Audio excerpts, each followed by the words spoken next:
और चलिए अब सीधे लखनऊ आपको लिए चलते हैं, जहां पर विश्व नवकार महामंत्र दिवस का आयोजन किया गया है। मुख्यमंत्री योगी आदित्यनाथ संबोधित कर रहे हैं। दिवस के अवसर पर उत्तर प्रदेश की राजधानी लखनऊ में आयोजित आज के इस कार्यक्रम में उत्तर प्रदेश सरकार के पूर्व मंत्री, विधान परिषद के सदस्य doctor Mahendra Singh ji, Jain international trade organisation के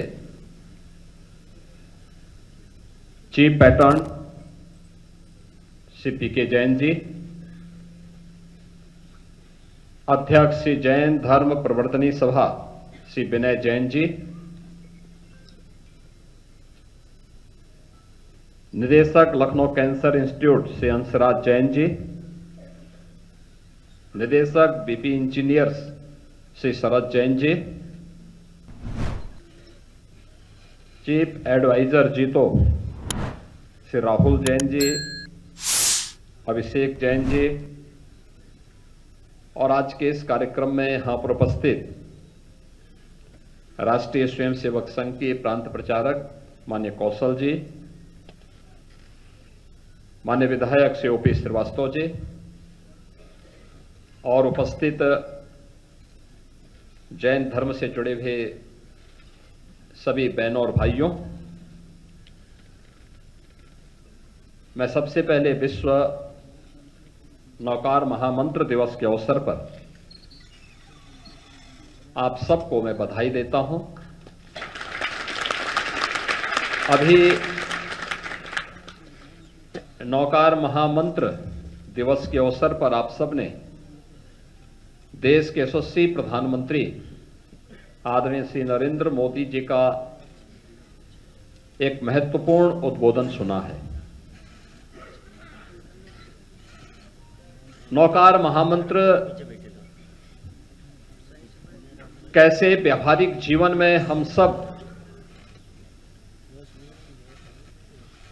के लिए सफलता का मार्ग प्रशस्त कर सकता है,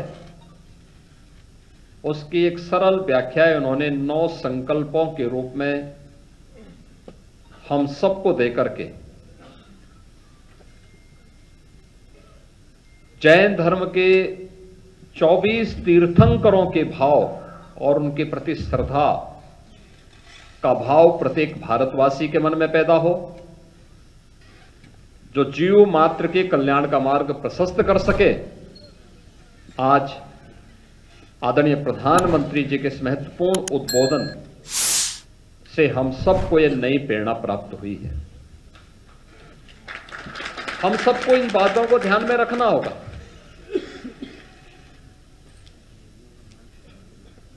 कि उत्तर प्रदेश जैन तीर्थंकरों की एक महत्वपूर्ण भूमि है।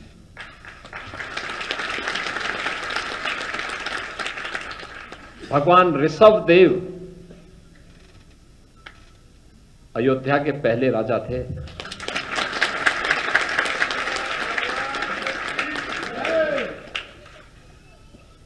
और वह परंपरा आगे बढ़कर के तो आप देखेंगे अयोध्या में ही 4 तीर्थंकर पैदा हुए, 5 तीर्थंकर पैदा हुए, और काशी में भी 4 तीर्थंकर, काशी में, वाराणसी में। देखिए, जो सबसे प्राचीन नगरी है हमारी अयोध्या, काशी, इन्हीं क्षेत्रों में पैदा हुई, और यहीं से उन्होंने मुक्ति का मार्ग प्रशस्त किया। ऋषभ देव की ही परंपरा में, भगवान ऋषभ देव की ही परंपरा में भगवान मनु पैदा हुए थे, जिन्होंने मानव धर्म की रचना करके पूरी सृष्टि के अंदर इस परंपरा को आगे बढ़ाया था, और उसी परंपरा में भगवान राम का जन्म हुआ था।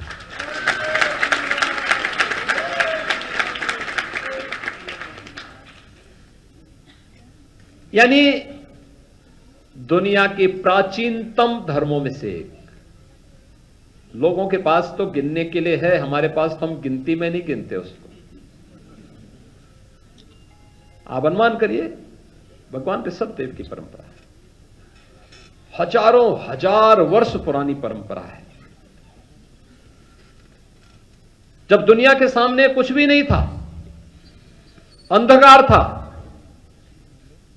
तब एक राजा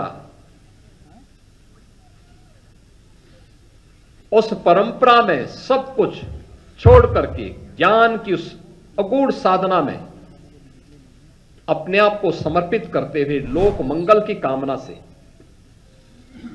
आगे बढ़ करके इस परंपरा को आगे बढ़ाती, ये परंपरा हमें देते हैं। और आज हम यहां पर विश्व नौकार महामंत्र के इस आयोजन के साथ जुड़ रहे हैं। और वैसे भी कल भगवान महावीर की पावन जयंती भी है।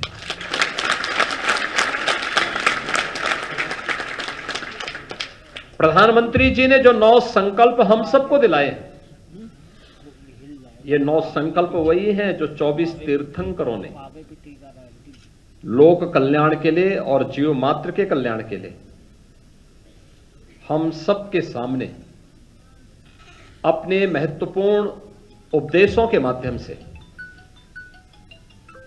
हम सबके जीवन के मार्ग को आगे बढ़ाने के लिए एक नई प्रेरणा प्रदान की है। यह हम सबका संकल्प बनना चाहिए, हम इसका अनुसरण कर सकें। और प्रधानमंत्री जी के महत्वपूर्ण उद्बोधन में आपने उन सभी बातों को देखा होगा। हम सामान्यतः जीवन में इन बातों को मानते हैं, बीमारी के लक्षणों को ढूंढने का प्रयास करते हैं, उसके लिए कोई ना कोई उपाय ढूंढते हैं या कोई ना कोई उसको बहाना बना करके टालने का प्रयास भी करते हैं। लेकिन अगर आप देखेंगे, प्रत्येक मनुष्य के जीवन में 3 प्रकार के ही दुख आते हैं और उसके इर्द गिर्द ही सब कुछ घूमता है। आदि दैविक है, आदि भौतिक है और आध्यात्मिक है।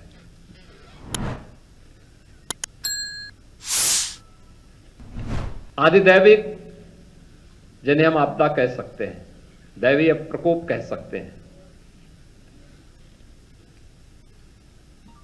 आदि भौतिक जिसे आप मानव के द्वारा पैदा किए गए भय के रूप में देख सकते हैं या जीव के द्वारा पैदा किए गए भय के रूप में देख सकते हैं। आतंकवाद को भी उस रूप में आप ले सकते हैं या किसी हिंसक जीव के द्वारा दिए गए कष्ट को भी आप उस रूप में ले सकते हैं। और आध्यात्मिक हमारी शारीरिक और मानसिक व्याधि। लेकिन ये जो साधना है जिसे हम नौकार महामंत्र के रूप में सभी अंगीकार करते हैं, और ये महामंत्र भी अणो और हंताणाम से प्रारंभ होकर के वह एक एक आचार्य की परंपरा को लेकर के, उपाध्याय की परंपरा को लेकर के, सिद्धों की परंपरा को लेकर के आगे बढ़ते हुए इन सभी प्रकार के दुखों को, आदि दैविक हो, आदि भौतिक हो या आध्यात्मिक हो, तीनों प्रकार के दुखों से सर्वथा मुक्ति का मार्ग प्रशस्त करने का एक सर्वश्रेष्ठ माध्यम माना गया है और रहा है। ये उन स्थितियों को प्राप्त करती है जहां पर व्यक्ति के लिए